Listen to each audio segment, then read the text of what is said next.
الذي أمد الإنسان بلسان يترتب به عما هواه قلبه وعقله ويكشف عنه ستره الذي أسدله وأطلق بالحق مقولا وأوجب على عباده الحج والعمرة والصلاة والصلاة والسلام على حامل الملة سيدنا محمد بن عبد الله وعلى آله وصحبه ومن والاه ولا حول ولا قوة إلا بالله.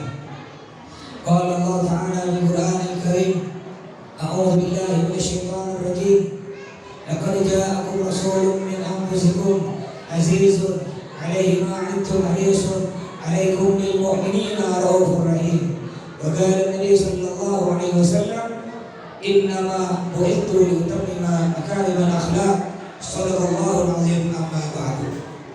Yang saya hormati para habaib, para alim ulama, para kiai, para asatidzah dan ustadzah, para guru-guru ngaji, para sesepuh, para tokoh-tokoh masyarakat, khususnya yang terhormat Al-Ustadz Suhaili, pimpinan pondok pesantren Khulafaur Rasyidin, juga yang terhormat Ketua Masjid Amin Al-Fahim, Ketua Pak Ahmad Qasim, begitu pula Imam Masjid Ustadz Rais, alhamdulillah beliau sampai ke rumah saya.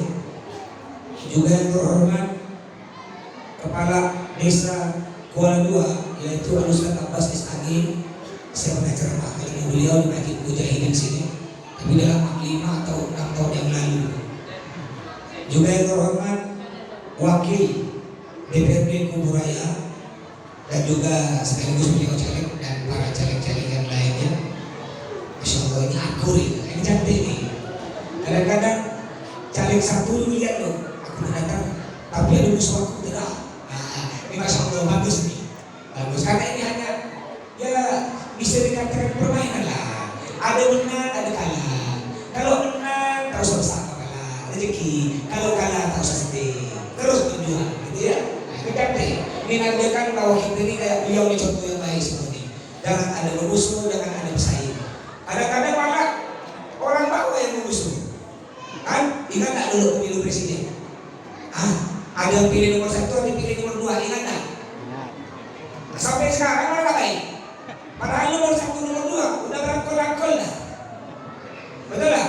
Padahal ribut sama-sama muslim. Kata nomor 1, takbir, Allahu Akbar.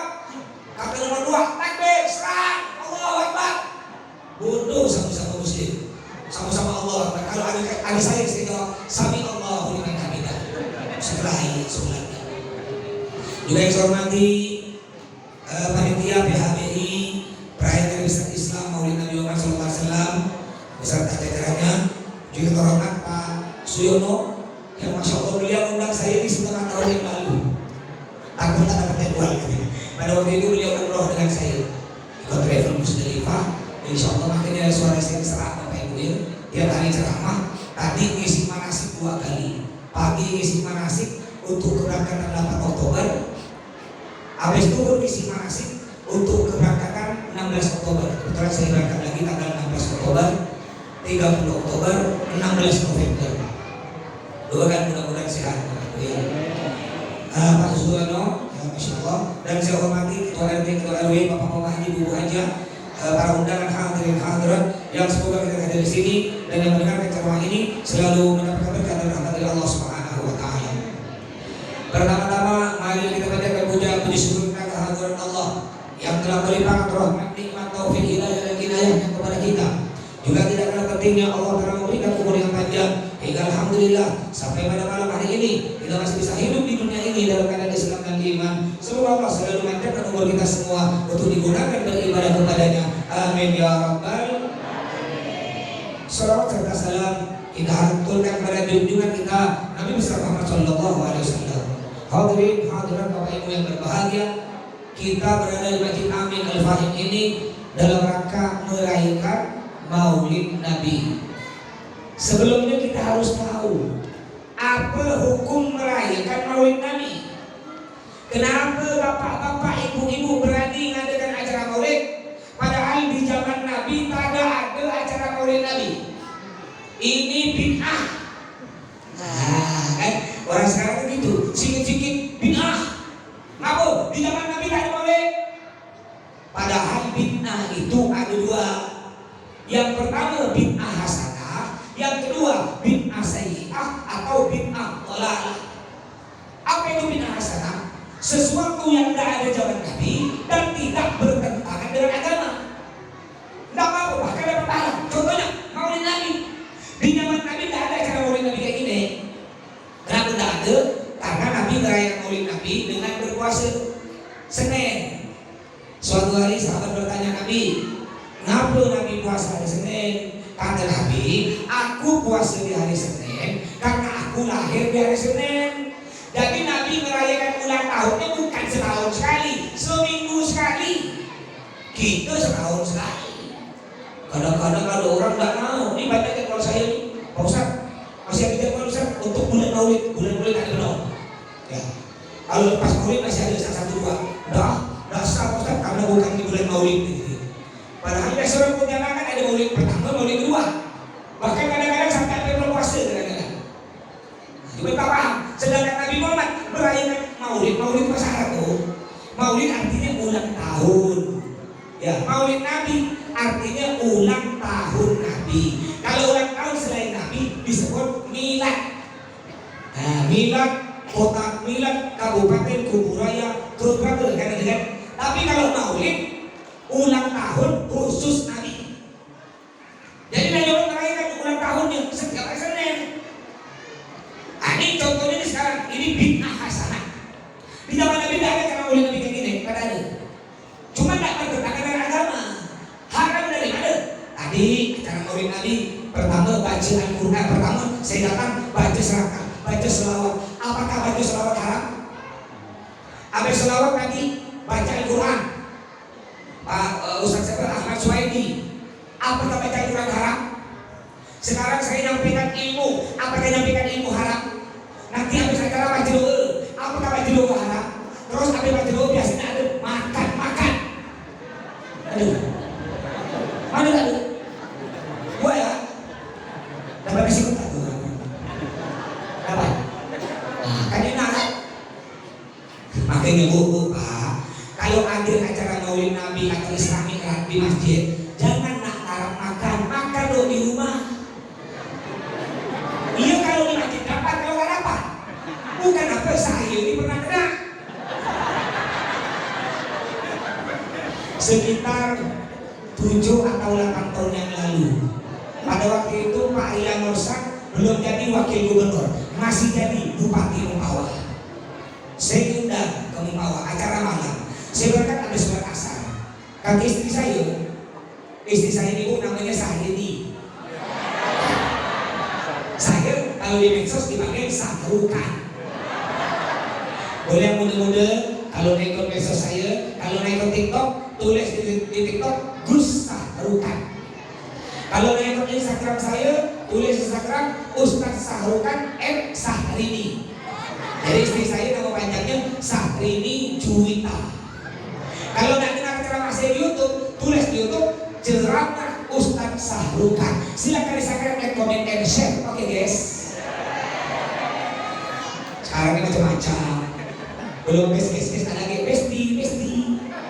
Belum habis besti ada selebe udah tadi. Apa tak rusak anak-anak sekarang? Ada istilah-istilah macam-macam. Saya pun pernah nanya istri saya dulu yang namanya Sahrini. Saya pernah nanya apa? Sahrini, bolehkah aku kawin lagi? Dia tidak jawab bu, cuma tangannya begini. Ngeri pak, makanya udah pak jangan macam-macam pak, jangan macam-macam. Ya, udah istri cukup satu pak. Ngerti bu? Istri cukup berapa bu? Satu ya pak. Satu di Sungai Ardong, ya satu di Sungai Enau, satu di Singkawang, satu di Ketapang. Saya banyak satu deh. Jadi ini cerita. Saya dapat jadwal ceramah di Mempawah, berangkat sore. Karena istri saya namanya Sahrini, Pak, makan lo kata dia. Enggak, bapak biasa ceramah di Mempawah tuh asam pedas, sudah galak. Dan saya beri, memang orang Mempawah kalau udah asam pedas sudah galak. Bukan apa takut tak dapat, benar enggak. Berangkat saya, nyampe hampir isya. Ada Pak Dia Nur Sang Bupati, Wakil Bupati, Pak Kapolres, Pak Dandim, Camat, belum lah pejabat-pejabat tuh. Setelah sholat isya acara mulai. Alhamdulillah panitia mengeluarkan kue 2 butir sekitar jam 8 malam. Perut udah mulai sakit.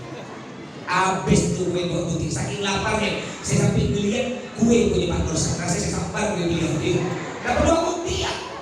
Makanya panitia kalau untuk orang lain apa dijatah 2 butir. Kalau untuk Pak Ustadz tak usah dijatah, ini pajak panitia sini itu agar-agar banyak, buah banyak. Tapi Pak Ustadz kok tahu diri, tak mungkin dimakan semua. Saya paling makan pelaksana sebuti, cuma panitia pun harus lebih tahu diri. Artinya bagaimana? Kalau Pak Ustadz makan sedikit, bungkus pakai itu.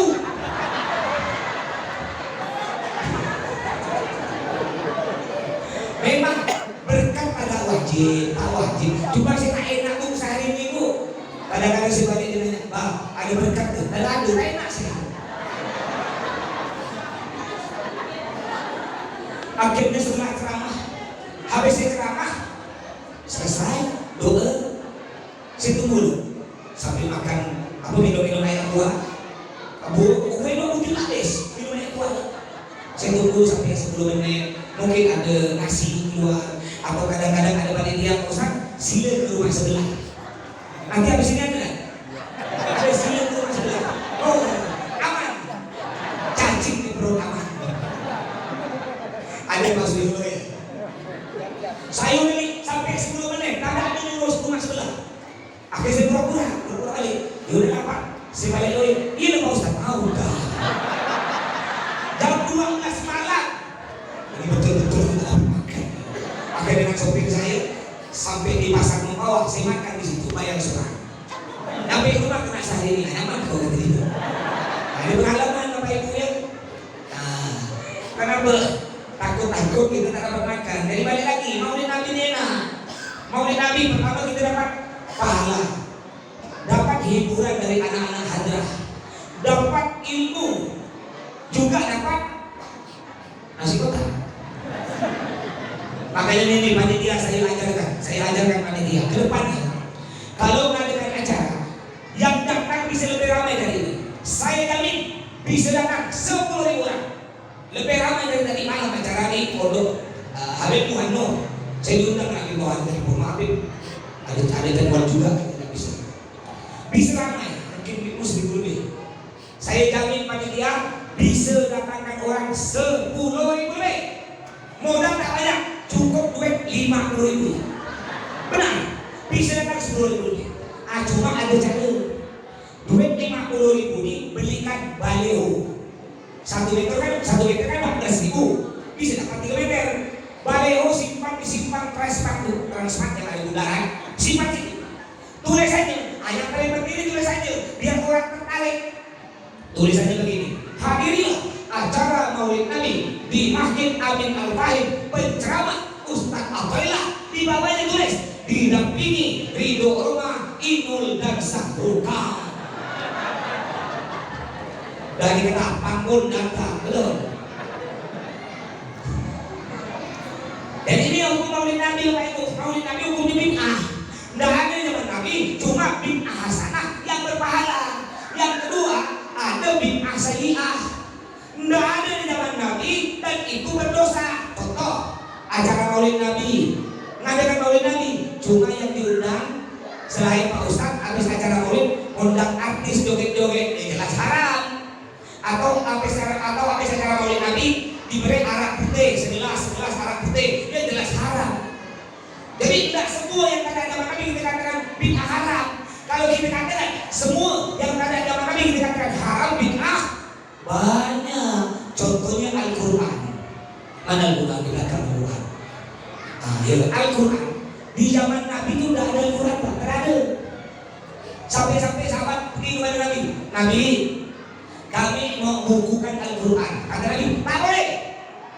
Kenapa tak boleh? Karena Al-Quran pada zaman Nabi sudah ada di otak dan di hati para sahabat, udah hafal di luar kepala. Baru ketika Nabi Muhammad meninggal dunia, di zaman Sayyidina Utsman, Al-Quran dibukukan hingga sekarang. Apakah kita mengatakan Al-Quran juga bid'ah? Tidak ada di kami. Ini contoh Masjid Al-Amin, Masjid Amin Al-Fahim. Di zaman Nabi, masjid itu terbuat dari pohon kurma, atapnya daun kurma. Ngapa pula kita berani bangun kayak gini nih? Ngapa tidak dari pohon sawit dah? Atau triplek dari pabrik alas kusuma? Aku ini berani bangun cantik-cantik. Tidak. Contoh lagi, saya ceramah di zaman Nabi tidak ada pakai mic. Berarti dosa. Terus juga khutbah Jumat. Banyak kita ikut Nabi, banyak masuk neraka di Ustaz. Mohon maaf. Kalau kita harus ikut Nabi Muhammad khutbah Jumat, tidak pernah megang teks, tidak pernah megang kertas. Kalau betul kita ikut Nabi khutbah Jumat kalau megang kertas, sedangkan khatib banyak khutbah megang kertas.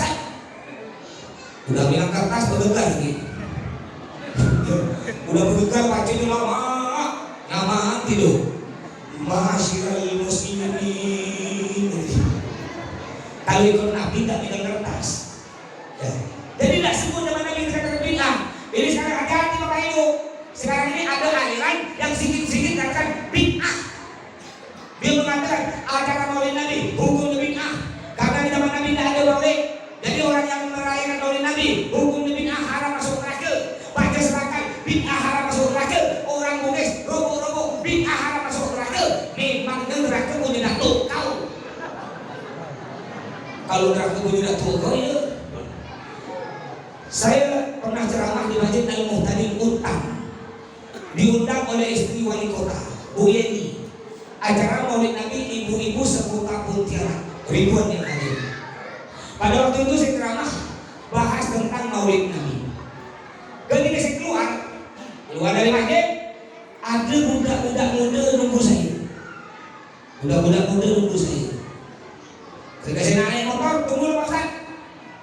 Kami mau nanya tuh, iya ada apa? Pak Ustaz, tadi kami dengar Pak Ustaz ceramah, Pak Ustaz mengatakan Maulid Nabi itu hukumnya bagus dan dapat pahala. Betul? Kata dia, oh tidak bisa Ustaz.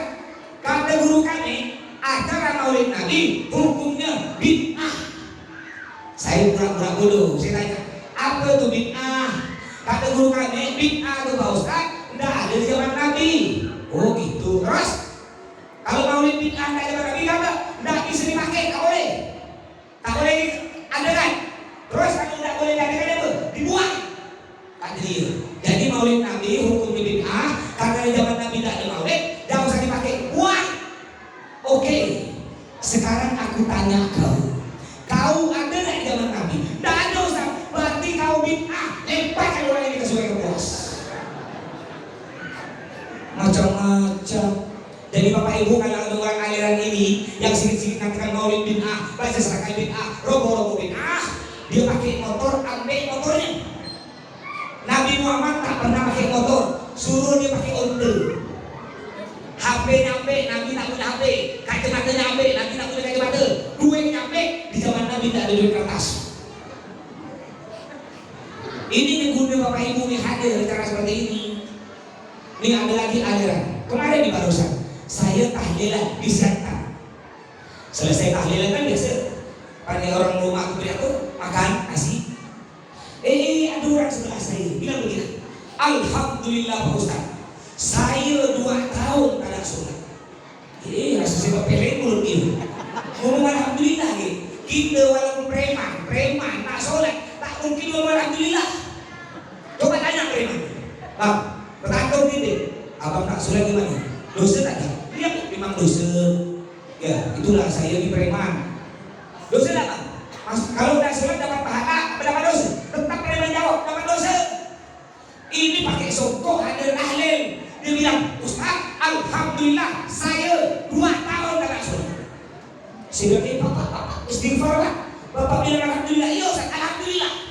Kamu pula, alhamdulillah saya menemukan guru yang benar. Saya menemukan Ustaz baru. Ustaz saya mengatakan enggak wajib sholat, cukup ingat. Namanya ini udah banyak itu kan ini. Namanya aliran makrifat, aliran tasawuf. Mereka mengatakan tak wajib sholat, cukup ingat. Jadi kalau dengan azan di masjid, hayya sholat, nggak usah masjid, nggak usah masuk masjid, ya nggak usah sholat, cukup gini ya, ingat masuk surga, nyaman. Nabi Muhammad yang kita rayakan maulid pada malam hari ini, apa kata Allah? Ya Muhammad, saytu'to isfa'u syafa'ah. Yang artinya Muhammad kata Allah, minta apa saja kau pasti akan kuberi. Isfa'u syafa'ah. Muhammad kata Allah, kalau bahasa Bujanai, Muhammad kau pasti masuk surga. Bahkan Muhammad kau bisa memasukkan orang ke dalam surga semau kau berapa jumlahnya.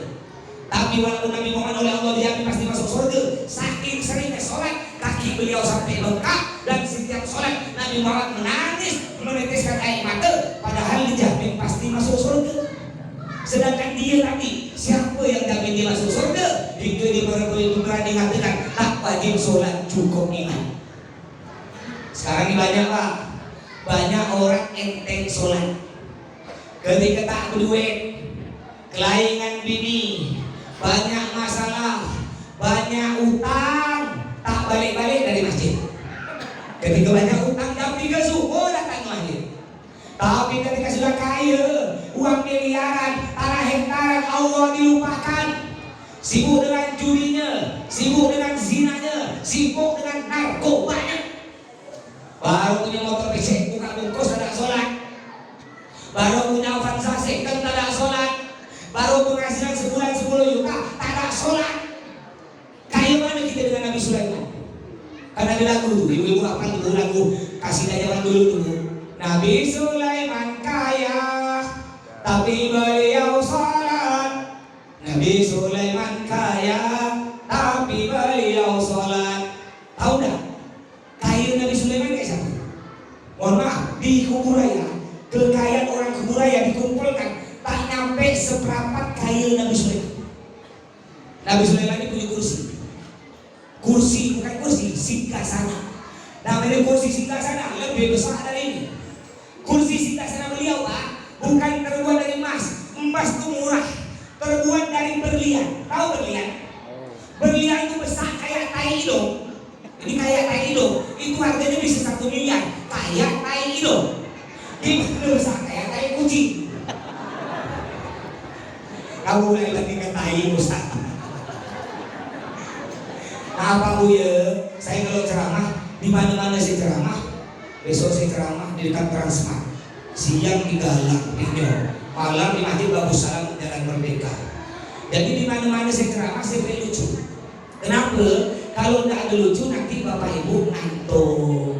Kalau ngantuk bukan dapat ilmu, dapat air liur 1 gelas. Ya kalau air liur burung walet 1 kilo 15 juta. Air liur Bapak Ibu sekilo, siapa nak beli? Itu Nabi Sulaiman. Beliau punya kursi singgasana lebar, tinggi, terbuat dari berlian. Berlian segitu miliaran, berapa ratus ribu. Juga lebih paling hebat lagi Nabi Sulaiman. Nabi Sulaiman ini punya gudang, Pak. Gudang, bukan rumah. Kalau rumah itu kecil, beliau punya gudang. Gudangnya lantai gudang emas, dinding gudang emas, atap gudang emas, pintunya emas, gemboknya emas, kunci gembok emas. Kalau nak buka kunci tersebut, kuncinya harus dipikul 5 orang dan isi gudang emas. Saya pun punya di belakang rumah. Lebar 2 meter, panjang 3 meter, dalam 3 meter. Isinya emas. Jadi kalau Bapak Ibu nak ambil, boleh ambil sedikit-sedikit, jangan berebut ya, sedikit-sedikit. Namanya gudang safety tank.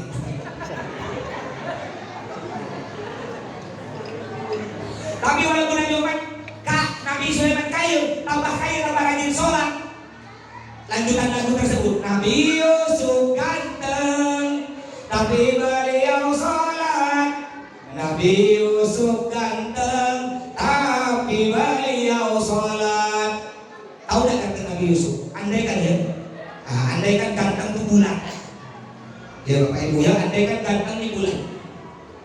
Ini agak ganteng. Kita belah 2. Separuh ganteng milik Nabi Muhammad, separuhnya dibelah 2 lagi. Separuhnya milik Nabi Yusuf ganteng, separuhnya milik kita, kongsi ramai-ramai. Makanya jangan sosok anak cantik su.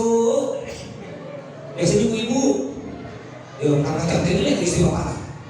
bawa benda 3 cm sampai mengkilat muka kayak kena makan. Ada bulan sekarang glowing sampai ada pantun Pak, nasi kuning dalam kelambu, muka glowing, kaki berdebu.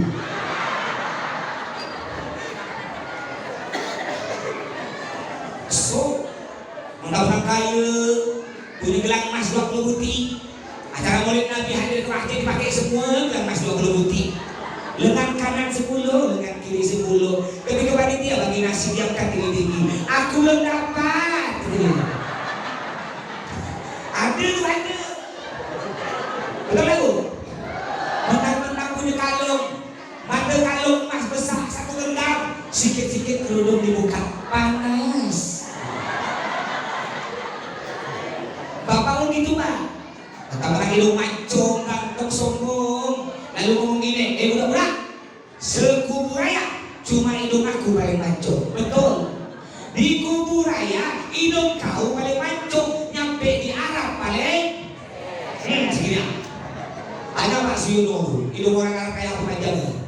Saya dulu sebelum saya mondok ke Arab, saya pernah mondok ke Arab ke Yaman dengan Abi Toha. Abi Toha saya di luar dengan Abi Toha, adik kelas saya di Yaman dengan Abi Toha. Haji pertama kali tahun 2008 dengan Abi Toha. Ceramah kemana-mana barusan 5 hari yang lalu ceramah di video dengan Abi Toha. Umroh Abi Toha ikut saya 4 kali dah. Ya barusan 3 minggu yang lalu baru datang. Jadi ketika saya sebelum saya mondok ke Yaman ke Arab, saya merasa hidung saya ini paling mancung seputihan. Ketika pesawat terbang ke Arab, nyampe di Arab, mendarat, dibuka pintu pesawat, saya melihat hidung orang Arab, astagfirullah, separuh pun tak sampai hidung saya. Saya mikir-mikir, kenapa orang Arab macam-macam? Lama-lama saya tahu jawabannya. Kenapa orang Arab macam-macam? Karena orang Arab kalau nangis ditarik. Kalau orang Kuala nangis bukan ditarik, ditekan. Macam ke dalam. Itu Nabi Yusuf. Nabi Yusuf mengundang dan tambahkan dan tambah rayun sholat. Tahu tak? Gantengnya Nabi Yusuf. Suatu hari, ketika ini ada ibu-ibu duduk di teras rumah ramai-ramai. Tangan kanan megang pisau, tangan kiri megang buah apel. Maksudnya pisau nanti untuk ngupas kulit buah apel. Duduk-duduk di depan teras sambil ngerumpi. Enak tak Bu? Bu jawab Bu, saya mau nanya. Enak apa? Enak makan ayam goreng apa enak ngomongkan orang? Oh, enak makan ayam goreng. Oke, sekarang kita tes. Umpama, anggaplah cek-ceknya ini paha ayam goreng, disiram dengan saus sambal dengan kicap. Ketika udah masuk mulut, hampir masuk mulut, tiba-tiba ada kawan datang. Apa? Kau kan dengar berita? Apa? Rupanya istri Pak RT selingkuh. Iya ke? Lepas ayam tuh dimakan apa lepas? Lepas. Berarti masih enak ngomongan orang. Padahal hati-hati Bu ya, ngomongan orang, apa kata Nabi, al-ghibah asyaddu minaz zina, yang artinya ngomongkan orang, gosip, dosanya lebih besar daripada berzina. Makanya biasa ngomongkan orang kan ibu bapak-bapak juga. Ya hati-hati ya, dosanya lebih besar daripada berzina, ini kata Nabi. Akhirnya ibu-ibu tangan kanan megang pisau ramai-ramai di depan rumah, ngumpul, tangan kiri megang buah apel. Nabi Yusuf lewat. Ketika Nabi Yusuf lewat, itu tanpa sadar, yang pertama dikupasi buah apel. Ketika Nabi Yusuf lewat, tak terasa tangannya yang diiris-iris. Kenapa? Tidak terasa sakit, saking nikmat melihat gantengnya wajah Nabi Yusuf. Hampir sama dengan saya. Ibu-ibu ngumpul ramai-ramai di teras rumah. Tangan kanan megang pisau, tangan kiri megang buah jambu. Lewat saya. Ketika saya lewat, itu bukan diiris-iris, dicincang-cincang. Sakit aku, sakit jelek. Tapi lihat, Nabi Yusuf yang tambah ganteng, tambah rajin sholat. Makanya Bapak Ibu, apa kata Nabi Muhammad yang kita rayakan maulid pada malam hari ini? Pada malam hari ini, miftahul jannati as-shalah, yang artinya kunci surga ialah sholat. usahakan sholat itu berjamaah. Kalau bukan kita meramaikan masjid, siapa lagi? Mana Pak Ul? Yang mana Pak Amin Rais tadi? Ketua kita mana ketua masjid? Di belakang dia. Saya mau tanya ini di jamaah masjid. Kalau zuhur di sini berapa sak? Zuhur berapa sak? Laki-laki perempuan berapa sak? 2. Maghrib sama 2. Ramai. Subuh subuh ada lah 1 sak. Subuh ada. Oh 2 sak itu. Kalau subuh hujan deras, angin topan, ada petir, mati lampu berapa sak? Ada. Bukan apa. Kadang-kadang dia yang azan, dia yang kamar, dia yang imam, dia yang makmum, dia yang majlul. Artinya cuma dia seorang yang sholat. Saya mau tanya nih, masih ingat corona ya? Saya mau tanya, kemarin Masjid Amin nih, Masjid Al-Fahid nih, gara-gara corona ada tutup? Ada. Sekolah yang bawa, sekolah yang ada tutup tak Pak Ustaz? Masjid?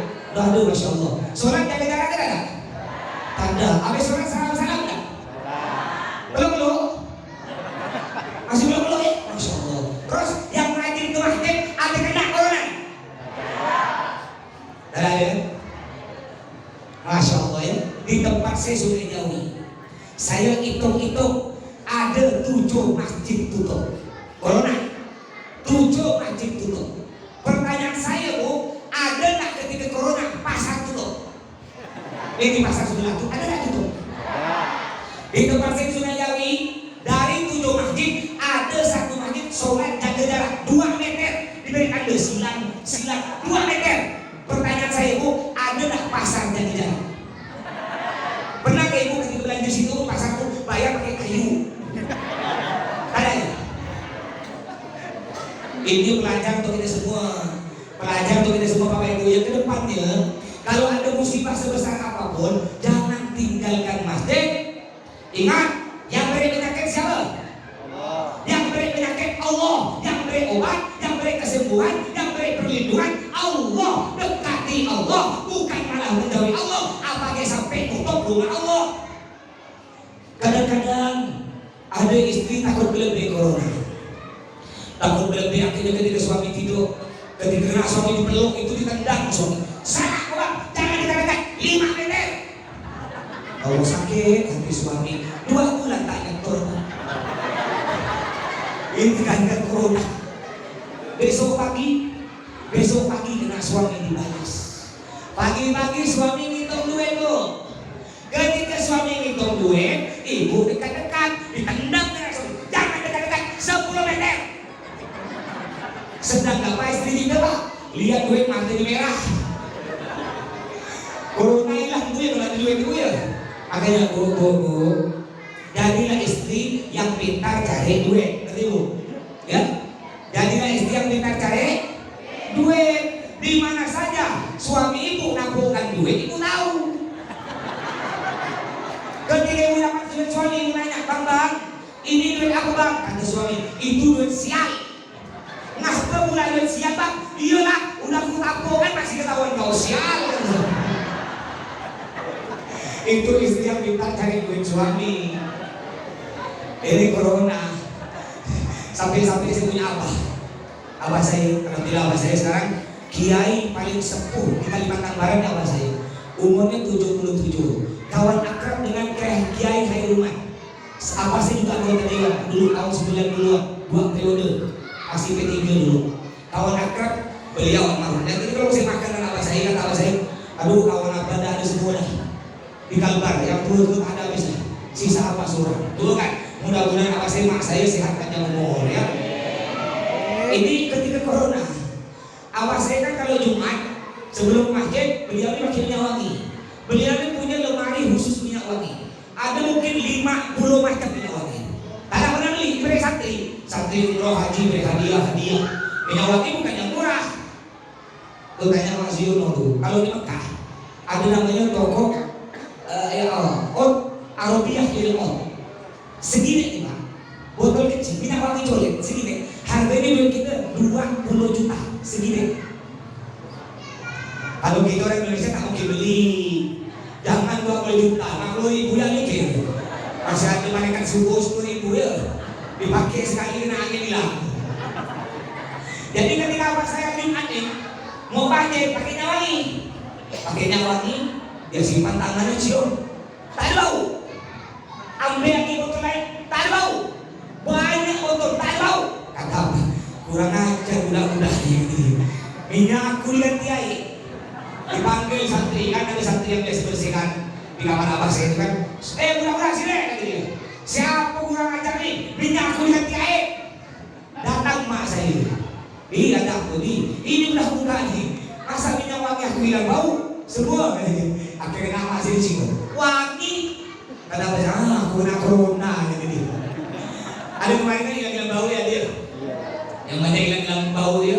Insyaallah sampai saya namparkan ceramah pada waktu musim corona saya masih terima ceramah. Ya. Mungkin pernah dapat video viral saya itu tentang corona sampai ada polisi datang ke rumah. Ada 5 orang datang ke rumah. Kadang-kadang video viral saya lihat di YouTube. Karena Ustaz yang kecil nih. Tapi alhamdulillah oleh Allah sekarang corona udah dekat. Mudah-mudahan tidak ada corona yang lain nih. Jadi ketika saya berkat ceramah, istri saya masakan Indomie. Makan luah, Indomie telur. Saya makan, tak ada rasa. Cium, tak ada bau. Udah kena corona. Rupanya apa? Bumbu yang paling masak. Saya kira kena corona. Bu, virus corona tidak terlalu bahaya. Ada virus yang lebih berbahaya dari virus corona, Bu, yang bisa merebut suami ibu, namanya virus Marcona dan Marlena. Itu banyak di pasar, Bu, virus itu. Makanya Bu, kalau ibu ingin suami ibu tidak direbut oleh virus Marcona, ibu perlu bercantik-cantik. Tapi ingat Bu ya, bercantik-cantik di dalam rumah, bukan di luar rumah. Istri kita ini balik, Pak. Kalau keluar rumah cantik, wangi. Tapi kalau dalam rumah, ya Allah, kadang-kadang cuma berkembang. Udah berkembang cuma pakai kotak. Udah kali kotak lepas putih. Celana dalam bolong dikemuti. Celana dalam bolong dikemuti masih dipakai. Apa tahu Pak Ustaz? Pengalaman.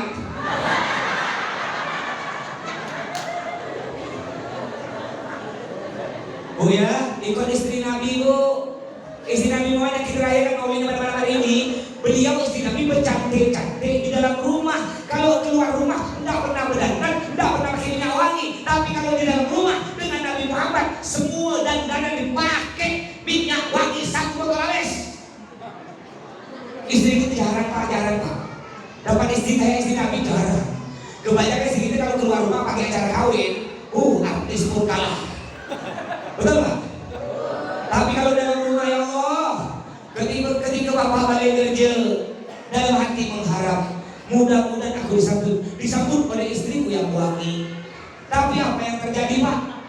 Ketika Bapak sampai ke rumah, Bapak cium kepala istri, rambut istri, bau ketumbing. Cium mulut, bau ketai. Cium leher, bau kalpanak. Di balik badan bau yang tanah. Akhirnya Bapak tak jadi nyium. Ketika Bapak tak jadi nyium, istri Bapak protes. Bang, aku lihat kau sekarang udah mulai berubah, Bang. Dulu, ketika kita baru kawin, Bang, setiap kau balik kerja, kau cium aku, kau peluk aku, Bang. Tapi aku lihat beberapa hari ini kau udah mulai berubah. Apa kau tak sayang lagi? Kata suami, bukan tak sayang, kau bau. Saya bisa sampaikan ceramah ini di mana-mana. Boleh ikut istri saya Bu, yang namanya Sakti ini Bu. Kalau sebenarnya ceramah tadi malam saya sampai rumah setengah 3 sudah Bu. Ya ini insya Allah kalau kita di rumah 3 setengah 12 atau 12 ya. Tuh kalau saya balik malam ceramah, istri saya Syahrini Bu tidak tidur dalam kamar, tapi tidur di belakang pintu menunggu kedatangan sang Arjuna. Lebay sedikit. Ketika saya nyampe Bu jam setengah 3 subuh, saya ketok pintunya, tok, dibuka. Assalamualaikum Syahrini. Dia jawab, waalaikumsalam Syahrukan. Itu ngantuk letih hilang Pak. Saya cium rambut Ibu. Jam setengah 3 malam Bu, saya cium rambut Ibu, bau pentin. Setengah 3 malam Pak. Siom mulutnya go Pepsodent, siom leher go melati, turun sikit go mawar, siom kaki go cempedak. Cuma Bapak kalau ingin isi cantik wangi, modal kan Pak, bedak mahal Pak. Oh, betul itu. Berarti banyak suami masuk sini. Bukan apa Bu, kadang-kadang ada suami kaya banyak duit tapi masuk tahu gitu. Ketika dia tidur, dompet tuh ditampungkan di celana dalam, takut dicuri istri. Bapak tuh Pak, kalau ingin istri Bapak cantik wangi, modal kan Pak, bedak mahal Pak. Ini kadang-kadang ada istri minta duit Bang, minta duit 100.000 Bang. Untuk apa saya? Mau beli bedak marta tilaar, bedak Wardah, bedak kaki Bang. Apa kata suami yang masih? Sayang, muka kau udah putih, tak pakai bedak pun tak apa-apa, pakai tepung kanji tambah cantik.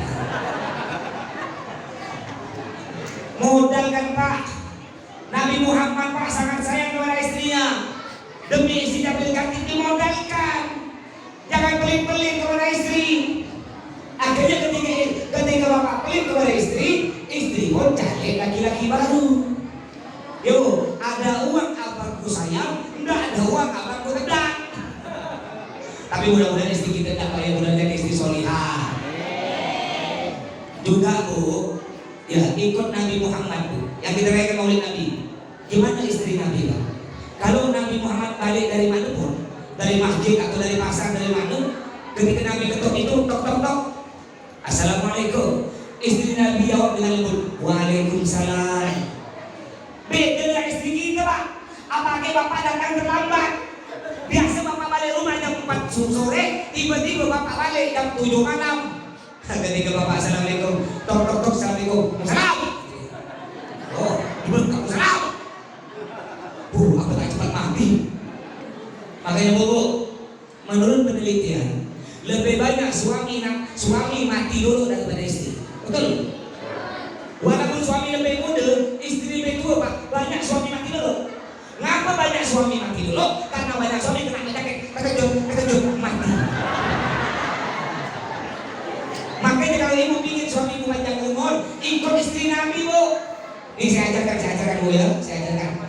Kalau suami datang, ya tok, Assalamualaikum. Ibu cara jawabnya gini, biar suami kata saya, Waalaikumsalam. Kalau ini istri gini Pak, letih lah Pak. Istri Nabi Bu, yang kita lihat maulidnya pada malam ini, istri Nabi, kalau Nabi balik, Assalamualaikum, Waalaikumsalam. Udah itu Nabi dilap keringatnya, dilap. Pak, jujur Pak, Bapak selama kawin sampai sekarang pernah tak dilap keringat Bapak? Wah jujur di dalam. Apa kata Bapak? Ustaz, ada dilap keringat. Yang ada Pak Ustaz, dompet diperiksa. Udah dompet, HP disita. Istri Nabi tidak Bu. Setelah dilap keringat, Nabi disini duduk, diberi air minum, dikipas Nabi. Ini kita contoh agar suami ibu tidak dijemput oleh virus Marcona. Nanti tes Bu ya, ketika ibu balik dulu, suami ibu mungkin masih terlambat karena bantu ke Mas Masjid. Ketika balik, tok, Assalamualaikum, Waalaikumsalam. Lap keringat ibu. Udah itu pijit. Tidak apa-apa. Setiap suami balik kerja, ibu pijit. Udah itu boleh ibu tanya, udah selesai ini ibu tanya, Bang, sekarang abang kerja di satu hari dapat berapa? Kata suami, maaf sayang, cuma dapat 20.000. Kalau istri solihah dia tidak akan marah, tetap santai. Ya Allah kan dapat 20.000, apa bisa singkirkan? Itulah sayang, semua gara-gara corona. Abang jual es tebu tak ada yang beli, takut corona. Abang kerja bangunan tak ada kerja, tak ada proyek, takut corona. Maaf sayang, abang cuma bisa balik bawa duit 20.000. Tolong saya dia cukupkan seminggu. Kalau istri solihah dia tidak akan marah Bu. Dia tetap akan hormat pada suami. Ya Allah sayang, ya Allah Bang, kasihan kau Bang. Kau kerja berangkat dari subuh balik jam 4 sore Bang, cuma dapat 20.000 Bang. Tenang, 20.000 adek cukup kan? Bukan cuma seminggu, cukup setahun. Beli apa? Beli kalender. Kalender gambar ayam goreng.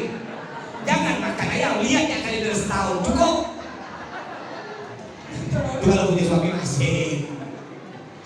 Juga Bapak Ibu, selain kita tahu tadi rumah tangga Nabi, kita juga perlu tahu siapa itu Nabi Muhammad.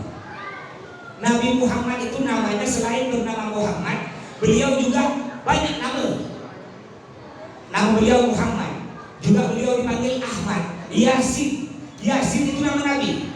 Muhammad, Ahmad, Yasin, Toha, Bashir, Nadir, Mundir. Nabi Muhammad punya putra laki-laki 3, putri perempuan 4, sampai-sampai ada lagu. Ini anak-anak kecil-kecil, ikut nyanyi, anak kecil. Yang kecil-kecil ikut nyanyi. Anak-anak Nabi ada 7 orang, 3 laki-laki, 4 perempuan. Pertama Qasim. Sok. Yang kecil-kecil ya. Sekarang Bapak Mak. Pucat ya. Bapak Mak tak tahu.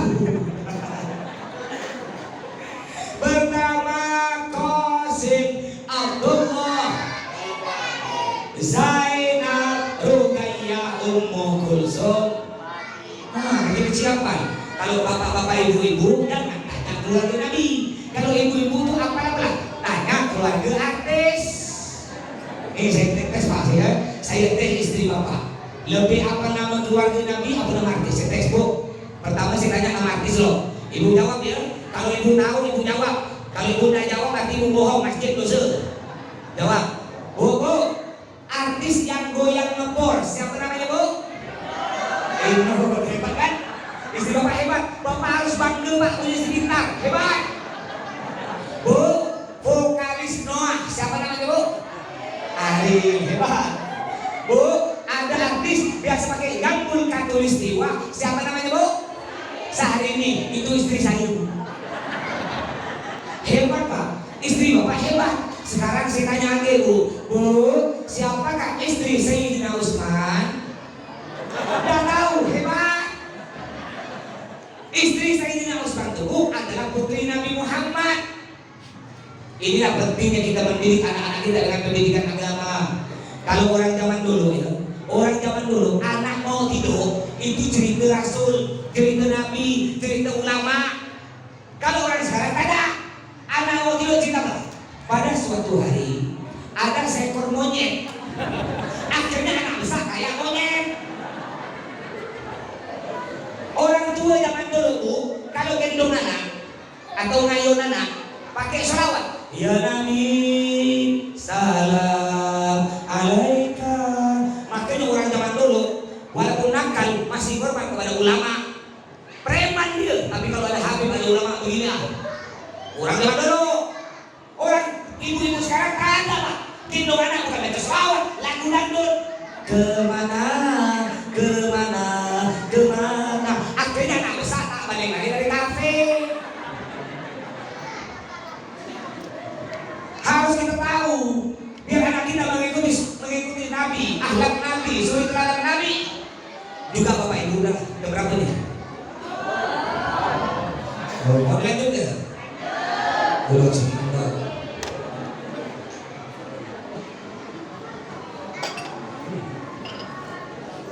Juga Bapak Ibu, Nabi Muhammad beliau hidup dalam keadaan miskin.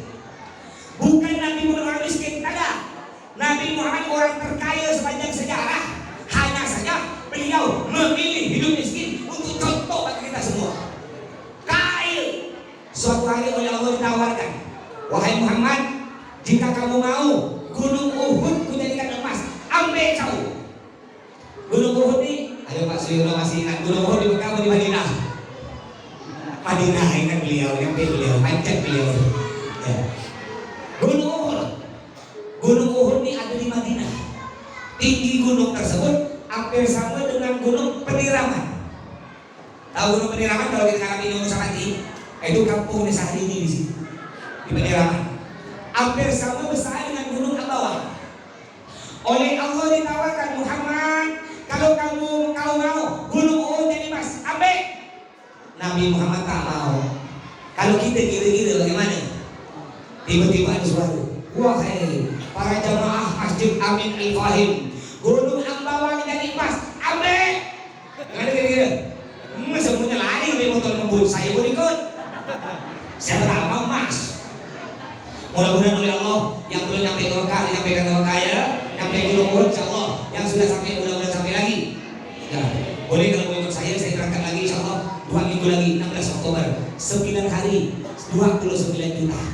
Atau kalau terlalu mepet ikut yang agak setelahnya tanggal 16 November ya, agak jauh. 16 November tuh paket 12 hari 31 juta. Mungkin ada mau ikut sila. Yang merasa tak mampu tak boleh berkecil hati ya. Yang merasa tak boleh berkecil hati, tak boleh ngomong gini, Pak Ustaz, saya tak mungkin nyampe ke Mekah, untuk makan sehari-hari tak cukup, apalagi nyampe ke Mekah, tak boleh ngomong gitu. Kalau kata Allah sampai kun fayakun, sampai. Buktinya, saya nanti berangkat tanggal 16 Oktober bawa jamaah 50 orang, semuanya gratis, hadiah. Ingat tak kemarin ada jalan sehat di depan Korem? Itu dapat hadiah dari siapa? Ya dari Pak Oso.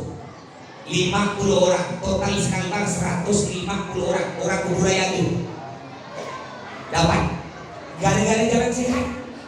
Kalau Allah nak ambil ada ya jalan kan? Bisa jadi nanti. Nah, kalau kata Allah masih sampai ya, bisa jadi nanti balik acara nih. Ketika Bapak Ibu jalan, tiba-tiba di tengah jalan ada bungkusan warna hitam. Nah, rezeki kan? Di tengah jalan ada plastik warna hitam, dipegang-pegang agak lecak. Udah lecak, hangat, bau begitu. Jangan dibuka. Hai. Gurau yang lain tuh. Aduh, ini kalau masih ada golongan sih ditangkap nih, di karantina. Jadi Nabi Muhammad oleh Allah ditawarkan, wahai Muhammad, jika kamu mau gunung Uhud kujadikan emas abe. Nabi Muhammad tak mau, malah beliau mengangkat tangan berdoa 3 doa Nabi. Apa doanya? Allahumma ja'alni miskinan wa aminni miskinan wa syurni min zumratil masakin. Yang pertama, Allahumma ja'alni miskinan, ya Allah jadikan aku orang miskin. Nabi Muhammad Pak tiap habis sholat, tiap hari doanya, ya Allah jadikan aku orang miskin. Bapak Ibu pernah doa itu? Pak Dewan? Pernah? Tak mungkin. Tak ada kita doa ya Allah jadikan gitu. Saya orang paling miskin sedunia. Tak mungkin. Saya apa doa Bapak Ibu? Apa yang saya tahu saya? Apa doa Bapak Ibu? Ya Allah jadikan saya bos kelapa sawit, bos walet, bos getah. Ya Allah, tahun depan saya bisa naik haji ke Mekah. Jadikan orang paling kaya seluruh raya ya Allah. Tidak apa-apa, itu doa bagus. Tapi ingat, kalau sudah kaya, jangan lupa masjid dan musola. Kalau sudah kaya, jangan lupa anak yatim, fakir miskin dan tua. Mohon maaf, banyak orang sekarang ini tambah kaya, bukan tambah baik, bukan tambah dermawan. Banyak orang sekarang tambah kaya, tambah masing. Memang itu penyakit orang kaya. Pengen tahu tak tanda orang masin? Pengen tahu tak? Kata datuk kita zaman dulu, tanda orang masin, tengkuknya masuk ke dalam. Nah, coba pegang. Ini kan betul.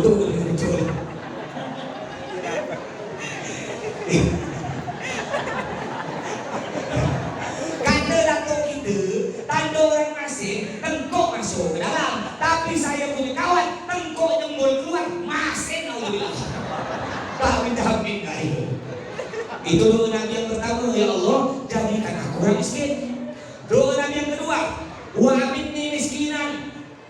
Yang artinya ya Allah matikan aku dalam keadaan miskin. Nabi Muhammad meninggal dunia tidak meninggalkan rumah, tidak meninggalkan duit, tidak meninggalkan tanah, tidak meninggalkan harta. Di dalam kubur Nabi Muhammad tenang. Kenapa? Karena putri Nabi, istri Nabi tidak ada ribut-rebut gara-gara warisan. Sedangkan kita Bapak Ibu tambah kaya, kalau harta kita tidak digunakan di jalan Allah, tidak disumbangkan masjid anak yatim, tambah kaya, kita masuk dalam kubur tambah susah. Kenapa? Anak istri kita ribut gara-gara warisan. Mending yang diributkan tanah tanah 100 hektar. Ini kadang-kadang yang diributkan tanah 1 kampling, harga 10 juta, dek-beradik 12 orang. Kata siapa? Dek, 7 turunan kau bukan dari aku lagi.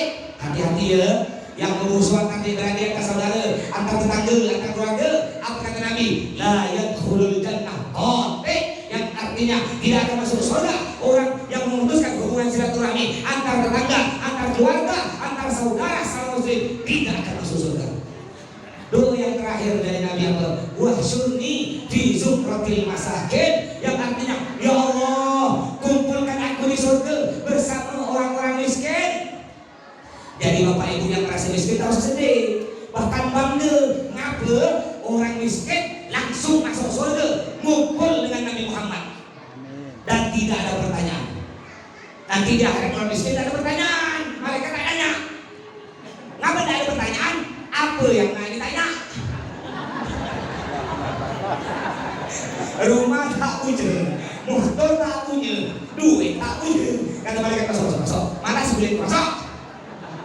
Cepat masuk, tak duit masuk.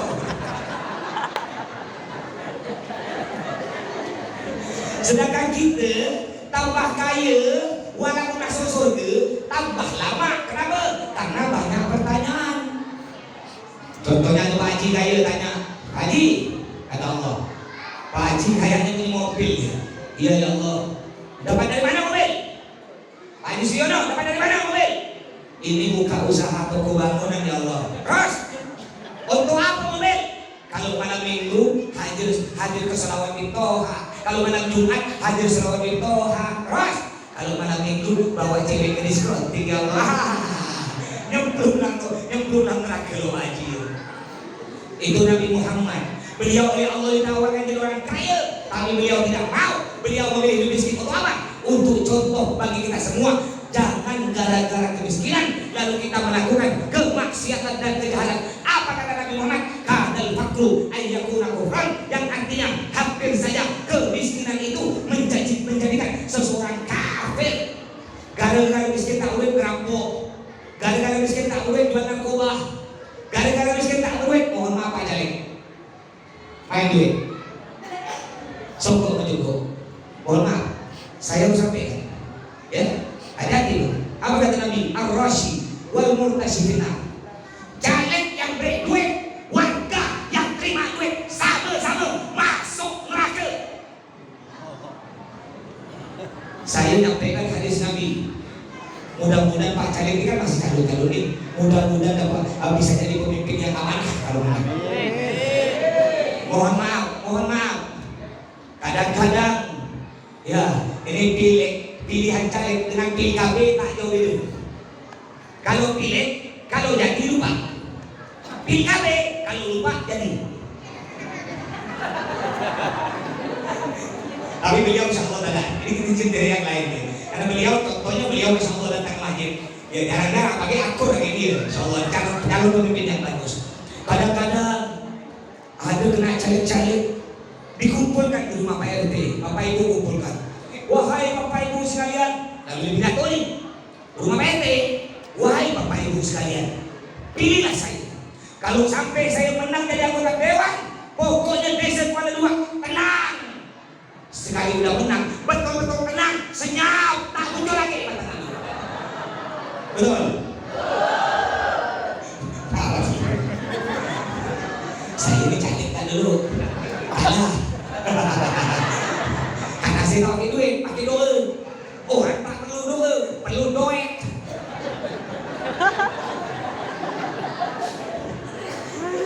Ya, Bapak Ibu ya. Oh, dulu saya tak tahu Pak Ustaz. Saya terima duit itu. Allah ampuni karena kita tak tahu. Sekarang udah tahu, jangan diulang lagi. Pak, Bu, kadang-kadang ada caleg bukan keluarga, aku keluarga. Betul? Aku dengan kau masih keluarga. Dari mana? Dari Nabi Adam. Iyalah keluarga semua. Hati-hati ya, hati-hati. Jangan pilih caleg siapapun yang pakai duit mau calon RT sampai presiden. Kenapa? Ini tanda caleg tak bagus. Kenapa kau baru nyumbang masjid sekarang? Kemarin masjid ini baru dibangun, kemana kau? Kemarin